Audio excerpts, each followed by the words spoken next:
Eh bien, salut tout le monde, c'est bien sûr Streled Society 311. On se retrouve aujourd'hui pour une nouvelle vidéo et pour un nouveau concept. Comme vous avez pas dans le titre, ça s'appelait SmackDown versus Raw. Donc là, c'est l'épisode 1. Donc, en quoi ça consiste? Donc, c'est très simple. Donc, comme vous avez sans doute pu le savoir, je pense que c'est sûr, vous avez vu Raw et SmackDown. Donc, moi, ce que je vais faire chaque semaine, c'est que je vais donner mon avis sur Raw, donner mon avis sur SmackDown. Et sur chaque chose, je vais donner une note. Je vais pas donner une note pour chaque chose qui s'est passée. Mais je vais donner une note au show et celui qui a reçu la meilleure note va recevoir un point et chaque semaine jusqu'à ce que la Brown Extension s'arrête, on va dire. Donc voilà, sinon qu'est-ce que je voulais dire? Oui, pour parler des shows plus précisément, dans les shows en fait, je vais énoncer à peu près tout ce qui s'est passé, donc dans l'ordre, tout ça, et je vais donner mon avis et après je vais dire si j'ai aimé ou si j'ai pas aimé. Et je vais, voilà, comme ça, et puis à la fin du show, je donnerai la note. Voilà, donc j'espère que c'est assez clair, puis c'est tout, voilà. Donc je vais commencer sans plus attendre avec Raw. Donc Raw du 25 juillet qui s'est déroulé à Pittsburgh en Pennsylvanie. Donc le show a commencé avec donc déjà on a les nouveaux graphismes de Raw qui sont vraiment sympas et le thème de Raw qui est vraiment super. Ça j'ai juste kiffé. Le stage aussi qui est magnifique. Le retour des cordes rouges, tout ça c'est vraiment tip top. En fait Raw ça me fait penser un petit peu à Old School mais en même temps du renouveau avec Finn Balor. Enfin bref. Donc le show commence avec Mike Foley et Stephanie McMahon qui sont sur le ring et toutes les autres superstars sur le stage. Donc Mike Foley, oui c'est bien ce que j'ai dit. Oui, Stephanie et Mike Foley sur le ring, tout ça. Donc ils annoncent le WWE Universal Champions. Donc ça c'est juste un super point. Donc nous avons le retour d'un titre majeur à Raw. Donc ça c'est très bon. Ensuite donc elle annonce qu'elle va avoir 2 Fatal 4-Way. Donc ça aussi c'est très très bon. Surtout les matchs qui vont avoir lieu sont juste exceptionnels. Donc voilà, donc ce passage-là, je l'ai juste. Donc aussi on annonce que Sasha Banks va affronter Charlotte pour la ceinture étant donné qu'elle l'a battue la nuit dernière avec Bayley contre Dana Brooke et elle-même. Donc voilà, donc pour ça juste, j'ai trop kiffé, donc c'était vraiment très bon. Ensuite, nous avons eu donc le premier Fatal 4-Way qui opposait Cesaro, Rusev à Kevin Owens à Finn Balor. À noter que ça a été le début de Finn Balor et son entrée était juste tip top. Donc, qu'est-ce que je tiens à dire? Donc oui, les deux vainqueurs des Fatal 4-Way s'affrontaient donc dans le main event et le gagnant du main event affrontait Seth Rollins à SummerSlam. Voilà, excusez-moi si j'ai du mal à parler. Donc pour ce match, très très bon, vraiment des trucs dans tous les sens. C'était super. On a une victoire de Finn Balor sur un coup de grâce. Je suis plus sûr qui l'a fait, mais c'était vraiment très très bon. Ça j'ai juste kiffé, donc c'était top. Ensuite, deuxième match de cette soirée, Nia Jax contre Britt Baker. Donc c'est une catcheuse locale. Donc c'était un match qui servait juste de push pour Nia Jax. Le match, je peux pas dire qu'il était mauvais, je peux pas dire qu'il était bon. En fait, juste Nia Jax, elle a démonté Britt Baker. Mais je trouve que c'est resté quand même bon parce que ça a permis de Nia Jax de montrer les caractères de Nia Jax. Donc ça, on voyait bien dans son attitude que c'était une heel, voilà, qu'elle faisait durer le plaisir. En détruisant justement cette catcheuse locale. Donc on va dire que j'ai bien aimé, voilà, mais je vais aimer, mais vraiment sans plus. Ensuite, deuxième Fatal 4-Way, Chris Jericho contre Sheamus, contre Sami Zayn, contre Roman Chu, alias Roman Reigns. Qu'est-ce que je peux penser de ce match? Donc ce match, encore une fois, était très très bon. Un Fatal 4-Way, de toute façon, c'est toujours quasiment bon, en général, un Fatal 4-Way, c'est toujours très très bon. Après, il y a la victoire de Roman Reigns, bon, voilà, c'est pas si grave que ça, vu ce qui s'est passé après. Donc, victoire de Roman Reigns dans l'ensemble, un très bon match, même si je l'ai trouvé un petit peu en dessous que le premier, mais bon, c'est pas si grave que ça. Donc voilà, gagnant Roman Reigns, rien d'étonnant j'ai envie de dire. Donc ça j'ai bien aimé parce que c'était un très bon Fatal 4-Way. Ensuite nous avons les New Day qui est sur le ring pour célébrer leur 337e jour de règne en tant que champion par équipe. Donc voilà, ils font leur petit speech et tout. Ils font monter un catcheur, oui c'est un catcheur du circuit indépendant, mais un mec du public, j'ai oublié son nom. Donc ils montent sur le ring et tout, ils parlent un peu, ils dansent ensemble. Le mec il dit qu'il s'appelle Sonny Boy, tout ça. Et après, Luke Gallows et Karl Anderson arrivent, fracassent le New Day. Bon, bien sûr le mec du public a le temps de se barrer. Donc en gros je pense que ça va annoncer un match de titre entre le club et le New Day. Donc qu'est-ce que j'ai pensé de ce petit truc? Bah déjà c'était sympa la fête des New Day, parce que le New Day ils font toujours de toute façon rire, ça y a pas de problème. Le New Day c'est vraiment, je kiffe le New Day, ils font trop rire. L'intervention de Karl Anderson et de Gallows, ça leur montre bien leur côté heel, donc c'est très bien. La petite intervention en plus du mec du public, ça c'était vraiment cool. Donc j'ai kiffé ce moment, donc j'approuve, j'aime. Ensuite, encore un autre combat, Curtis sans importance, Axel versus Neville. Donc ça c'est un surnom qui s'est donné, hein, je vais vous dire ce qu'il a dit. Oui. Attends, qu'est-ce qu'il a dit? Ouais, en fait, ce que Axel, il a été choisi en dernier, Curtis Axel a été choisi en dernier pour la draft de Raw, donc du coup, ça, voilà, je sais pas, il s'est donné ce nom, le mec sans importance. Donc retour des Neville, c'est surtout ça le plus important dans ce combat. Donc Neville gagne avec un Red Arrow. C'était un bon retour, je pense qu'il n'y avait pas de meilleure façon de faire revenir Neville. Hein. Je pense que l'impliquer tout de suite dans une rivalité, c'est pas forcément ce qu'il y a de mieux. Après, ce qui serait cool, ça serait une rivalité face à Chris Jericho, tout ça, ça pourrait être sympa. Donc victoire Neville, hein, bien sûr, sans aucune surprise avec son Red Arrow, je crois que je l'avais déjà dit. Et puis voilà, ensuite, nous avons quoi? Ah oui, nous avons quelque chose d'exceptionnel. Le match de Women's pour le titre, Sasha Banks contre Charlotte, accompagnée d'Anna Brooke. Que dire, c'était juste magique. Victoire de Sasha Banks, nouvelle Women's Champions, très très surpris. Je m'attendais à ce que Charlotte perde sa ceinture du côté de SummerSlam, mais non, elle a perdu à ce Raw avec la foule en délire. C'était juste magnifique. Sasha Banks qui pleure à la fin. On a eu un match très très bon. Il a duré quand même pas mal de temps. Je crois qu'il a duré 16 minutes si je me trompe pas. C'est quand même assez long. Donc elle gagne avec sa prise de finition. Le seul problème avec Sasha Banks, c'est que je trouve que ses backstabbers, elle les botche un petit peu trop. Mais bon, ça c'est autre chose. Donc vraiment pour ça, j'ai kiffé ce moment. Voilà. Ensuite, de retour, le prochain match. Braun Strowman donc faisait début en solo. Donc pour être Braun Strowman, il a changé de personnage, il a changé de musique, il a changé de coupe. Enfin, personnage, je parle au niveau de sa coupe et de sa musique, bien sûr. Honnêtement, sa musique, elle est très bien, colle très bien avec son style et sa nouvelle coupe de cheveux. Je trouve que c'est très bon aussi. Après, les poids lourds comme lui, bon, faut pas le prendre mal, mais les poids lourds comme lui, je suis pas forcément fan. Mais là, vraiment, je trouve que le booking qu'ils sont en train de le faire, il est bon. Après, c'est que mon avis, mais je trouve vraiment qu'on dirait plus qu'il est la Wyatt Family. Voilà, je pense qu'on a fait bien la séparation. Braun Strowman, il est plus de la Wyatt Family. Je pense que ça me paraît clair. Donc, il affrontait James Ellsworth, donc qui était encore une fois un catcheur local. Bon, c'est le deuxième match de la soirée avec un catcheur local. Bon, c'est pas si dérangeant que ça, on va dire, mais bon, quand même. Donc, qu'est-ce que j'ai pensé de ce truc? J'ai trouvé que ça a vraiment mis en avant Braun Strowman. On voit vraiment qu'il fait vraiment peur. Surtout que le catcheur local, il était vraiment en flip, il avait une tête, le pauvre. Franchement, j'avais un petit peu de la peine pour lui. Il s'est littéralement fait exploser. En même temps, c'est un petit peu le but des catcheurs locaux en général quand ils viennent. Mais bon, c'est un petit peu triste. Donc voilà, victoire de Braun Strowman. Ça, j'ai aimé, mais sans plus. Voilà. Ensuite, nous avons encore un autre combat. Enzo Amore et Big Cass versus les Shining Stars, donc Primo et Pico. Donc eux, ça faisait 400 ans qu'on les avait pas vus. Le match a été vraiment, vraiment très court. Voilà, victoire de Enzo Amore et Big Cass. Donc ça, j'ai un petit peu moins aimé parce que bon, j'ai l'impression qu'en fait Enzo Amore et Big Cass dans les prochaines semaines, ils vont juste faire des matchs où ils gagnent tout le temps contre des équipes qui sont pas forcément importantes. Ce serait bien qu'ils soient genre dans une rivalité genre contre les Dudley Boys. Enfin, les Dudley Boys, je crois qu'ils sont à Raw normalement, ouais, les Dudley Boys. Mais ouais, franchement, ce serait mieux qu'ils aient autre chose. Donc ça, on va dire que j'ai pas aimé parce que là, ça fait trop de choses que j'ai aimé quand même. Et oui, donc aussi à noter dans ce match, ce qui était aussi assez marrant, c'est que R-Truth est passé en plein milieu du ring pour chercher des Pokémon. Parce que toute la soirée, en fait, il cherchait des Pokémon dans les coulisses sur Pokémon Go, bien sûr, le nouveau phénomène de mode, voilà.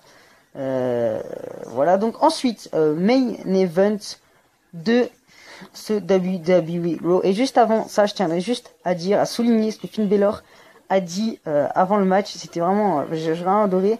T'as Roman Reigns, en fait, c'est Finn Balor qui souhaite bonne chance à Roman Reigns. Roman Reigns lui dit bonne chance à toi, et Balor lui dit qu'il est irlandais et que c'est lui qui a inventé la chance. Et j'ai vraiment kiffé ce moment, c'était assez sympa. Après ça, on annonce que Brock Lesnar sera de retour donc la semaine prochaine. Voilà, ça c'était un petit peu la partie, on va dire. Donc ensuite, Finn Balor contre Roman Reigns, le gagnant affronte Seth Rollins du côté de SummerSlam pour le WWE Universal Championship, donc qui je rappelle est le nouveau titre majeur de WWE Raw. Donc le match il est bon, même si Roman Reigns par contre a vraiment été hué pendant cette soirée. Je l'ai pas souligné, mais ça a été vraiment un truc de barge comment Roman Reigns s'est fait huer. Enfin c'était marrant à voir, enfin marrant, pas pour tout le monde, pour les fans et pour lui-même, parce que franchement ça doit pas être simple de se faire huer alors qu'on est censé être face. Donc le match dans sa globalité est correct et la victoire de Finn Balor, mais qu'est-ce que je m'y attendais pas. Le push énorme, je crois que c'est le plus gros push de l'histoire que j'ai jamais vu. Vraiment c'est juste un truc de dingue. Même Kevin Owens avait quand même reçu un très gros push lors de ses débuts. Je pense que Finn Balor en a quand même reçu un beaucoup plus gros. 2 victoires en un soir. En plus c'était le jour de son anniversaire. Donc vraiment à mon avis pour moi ça a dû être une soirée exceptionnelle pour lui. Il a vraiment dû kiffer ses débuts dans le main roster. Donc après le combat, Tom Phillips interviewe rapidement Reigns, et Reigns il lui dit qu'il respecte Finn Balor, parce que vraiment il a été très impressionnant Finn Balor, et Roman Reigns pronostique donc une victoire de Finn Balor sur Rollins à SummerSlam. Voilà. Donc pour conclure ce WWE Raw, pour moi il a été juste impeccable, parfait dans tous les sens du terme. On a vu, c'est le premier Raw avec la One Extension, c'est juste parfait. Au niveau de la note pour ce show, j'ai mis 10 sur 10. Et pour SmackDown, à mon avis, pour eux, ça va être très compliqué à ce que je mette 10 sur 10 pour eux aussi. Donc on se retrouve tout de suite pour l'analyse de SmackDown. Et c'est donc au tour de SmackDown d'être analysé par moi-même. Donc le show s'est déroulé à Buffalo, à New York. Donc le show commence à la manière un petit peu de Raw. Donc en gros, Shane McMahon et Daniel Bryan sont sur le ring et toutes les superstars, le roster de SmackDown est autour des cordes du ring. Donc à noter que le stage de SmackDown n'a pas changé et que les cordes sont devenues bleues. Je trouve ça un petit peu dommage qu'il n'ait pas changé le stage. Mais bon, voilà, j'ai envie de vous dire, c'est comme ça. Donc le show commence avec, donc comme je l'ai dit, Shane McMahon et Daniel Bryan. Shane ou Daniel, je sais plus lequel des deux, annonce qu'il y aura un six-pack challenge #1 contender dans le match. Donc en gros, c'est un match à 6, voilà, chacun pour sa pomme, on va résumer comme ça. Donc excusez-moi, Shane annonce qu'il y aura John Cena, Bray Wyatt, Dolph Ziggler, Baron Corbin et AJ Styles. Et le dernier membre va être annoncé directement parce qu'il va y avoir une Battle Royale. Et le vainqueur de cette Battle Royale sera donc dans le main event et aura donc sa chance pour pouvoir être... je sais plus, je me suis perdu là. Donc le victoire de la Battle Royale est dans le Six Pack Challenge match. Et le vainqueur du Six Pack Challenge match affronte Dean Ambrose à SummerSlam. Voilà. Donc Battle Royale. Donc la Battle Royale, j'ai envie de vous dire, bon, elle était moyenne. Rien de oufissime. Si ce n'est que Kane, quand même, je trouve, a été un petit peu mis en avant. Et ça, c'était cool quand même de revoir un petit peu Kane mis en avant. Il a été finaliste, je crois, face à Apollo Crews. Je sais plus, oui, je crois que c'était ça. C'était la finale, c'était Apollo Crews contre Kane. Donc la Battle Royale, bon, c'était une Battle Royale classique. J'ai bien aimé. Mais rien de folichon non plus. Voilà. Ensuite, deuxième match de ce SmackDown. Donc Becky Lynch versus Natalya. Et franchement, ce match m'a surpris. Tout simplement parce que c'est assez bizarre, mais le match était largement meilleur que du côté de Battleground. Franchement, les deux divas ont fait quelque chose de beaucoup mieux. Et en plus, c'est Becky Lynch qui a gagné cette fois-ci. Donc, qu'ils auraient dû faire à Battleground, j'ai pas compris leur logique. Mais ce n'est pas le plus intéressant. Donc, la victoire de Becky Lynch, j'ai bien aimé. Ça m'a... Mais vraiment sans plus, parce que c'était pas non plus un match officiel, bien sûr. Donc ensuite, on a Renee Young qui a interview... excusez-moi. Renee Young qui a interview Becky Lynch. Donc Becky Lynch allait y parler tout ça, sauf que Alexa Bliss arrive, donc elle nous fait un petit speech. Naomi ensuite arrive, elle dit un petit speech, elle dit qu'elle est la meilleure, machin. Ensuite, qui c'est qui arrive? Carmella arrive, nous fait un petit speech aussi, elle dit que les mardis sont fabuleux, tout ça. Et ensuite, Eva Marie arrive sous les huées, encore une fois, elle a un petit peu à la manière de Roman Reigns. Elle est huée, enfin comme un truc de barge, elle fait un baiser, je sais pas, elle fait un truc chelou, puis après c'est fini. La suite de ce show avec le Miz TV, animé bien sûr par le Miz et sa femme Maryse, donc le Miz qui nous fait son speech, machin. Et au début, il dit que son invité c'est Randy Orton, puis après il dit que c'est lui-même son invité, donc il commence à se poser des questions, il parle tout seul, enfin c'est de la merde ce moment, je vais le dire clairement. Ensuite Randy Orton arrive, bon ça devient un peu plus intéressant, il commence à parler. Randy Orton propose que ses débuts soient pas directement face à Brock Lesnar, mais soit face au Miz ce soir pour le titre. Le Miz, lâche comme il est, refuse l'invitation de Randy Orton et puis finalement il accepte. Mais c'est un match pas pour le titre. Donc le Miz TV, qu'est-ce que j'en ai pensé? En général, le Miz TV, c'est pas terrible. Là aussi, ça n'a pas été terrible. Donc je n'ai pas aimé ce Miz TV. Ensuite, le match. Donc Randy Orton contre le Miz, compagnie de Maryse, bien sûr. Qu'est-ce que j'en ai pensé? C'était un match vraiment court. Je trouve que Randy Orton a battu trop vite le Miz, parce que le Miz quand même c'est le champion intercontinental, donc je trouvais qu'il a été un petit peu décrédibilisé. Mais bon, après, de voir Orton sur un ring, ça fait toujours plaisir. Je vais pas cracher là-dessus. Donc après victoire logique de Randy Orton avec un RKO un peu à la Out of Nowhere et un autre qui a été porté vicieusement, on va dire. Et en gros, il y en a porté 2 d'affilée, et 3 victoires de Randy Orton. Ensuite, donc, on se retrouve donc dans le ring, on voit un catcheur local, sauf que, c'est qui arrive, Heath Slater, le mec qui n'avait pas été choisi pendant la draft, il arrive, donc il pète la gueule du catcheur local, elle nous savoir pourquoi, alors que c'était même pas un match, donc il défonce le catcheur local, il commence à dire que c'est pas normal, que personne n'est recruté, que que si Shane et Brand veulent amener une nouvelle ère à la WWE, ils devraient pas faire un 6-pack challenge match, mais un 7-pack challenge match. Donc suite à ça, il commence à lancer un chant sign Slater, donc en gros sign Slater. Donc la foule chante un peu, à ma grande surprise, je pensais que la foule en avait complètement rien à foutre de Slater. Donc Shane McMahon arrive et lui dit ouais bah si tu veux faire partie de SmackDown, tu peux envoyer un CV machin.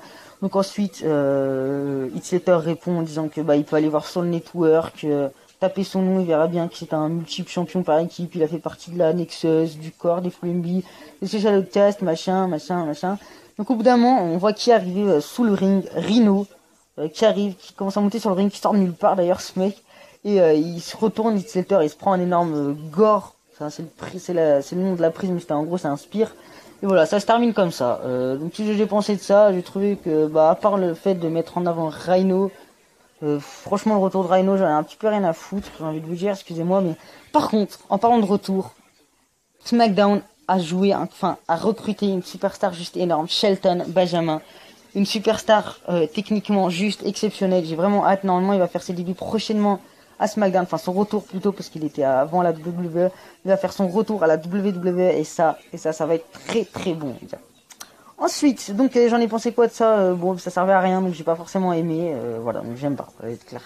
Ensuite, le fameux 6-pack challenge match qui opposait Bray Wyatt à Apollo Crews, à Baron Corbin, à Dolph Ziggler, à AJ Styles, à John Cena. Donc, qu'est-ce que j'ai pensé de ce match? Alors, techniquement, il était très bon. Donc, les premières minutes étaient un peu chiantes parce que il y avait juste Apollo Crews contre Baron Corbin, donc ça c'était un peu chiant. On a eu deux spots sympas. C'était vous savez le truc qu'ils font en général quand il y a plusieurs mecs. Genre powerbomb et souplesse en même temps, et là ils ont fait deux ça. Ils ont fait deux fois ça en même temps, synchro, donc c'était assez sympa. Il y a un moment où il y a eu des finishers dans tous les sens, et la fin, mesdames et messieurs. Mais je vous jure que j'ai pété un câble devant cette fin, j'étais en mode trop content. Donc, pour résumer rapidement, AJ Styles porte un Final Four sur John Cena. AJ Styles John Cena se barre du ring parce qu'il a pas envie de prendre un tombé. Et là, AJ Styles se retourne, il se bouffe un énorme super kick de Dolph Ziggler. One, two, d'où est la victoire de Dolph Ziggler, mesdames et messieurs? J'étais au bout de ma vie.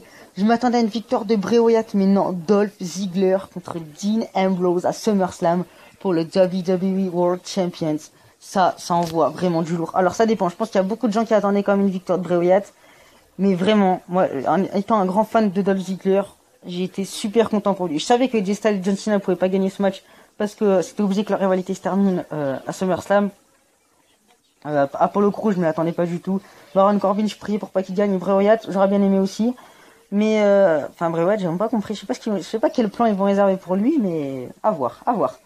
Donc, qu'est-ce que je voulais dire? Oui, donc victoire donc de Dolph Ziggler. J'étais juste au top de ma vie. Après, franchement, je sais pas s'il va.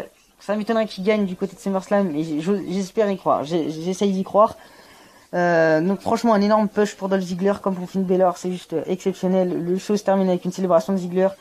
Dean Ambrose arrive, il se confronte avec Ziggler et le show se finit ainsi. Donc le main event et ce qui s'est passé après, j'ai juste kiffé. Donc voilà. Pour la note de ce show, j'ai mis quand même 8 sur 10. Donc c'est Raw qui remporte le premier point pour cette semaine. Mais les deux shows étaient quand même très bons. Cette brand extension a fait énormément de bien à la WWE. En tout cas, moi j'espère que ce concept... cette vidéo vous aura plu et que ce nouveau concept vous aura plu, pardon. En tout cas, n'hésitez pas à donner votre avis en commentaire sur ce Raw et ce SmackDown de cette semaine. Moi je vous dis à la prochaine les gens. Peace!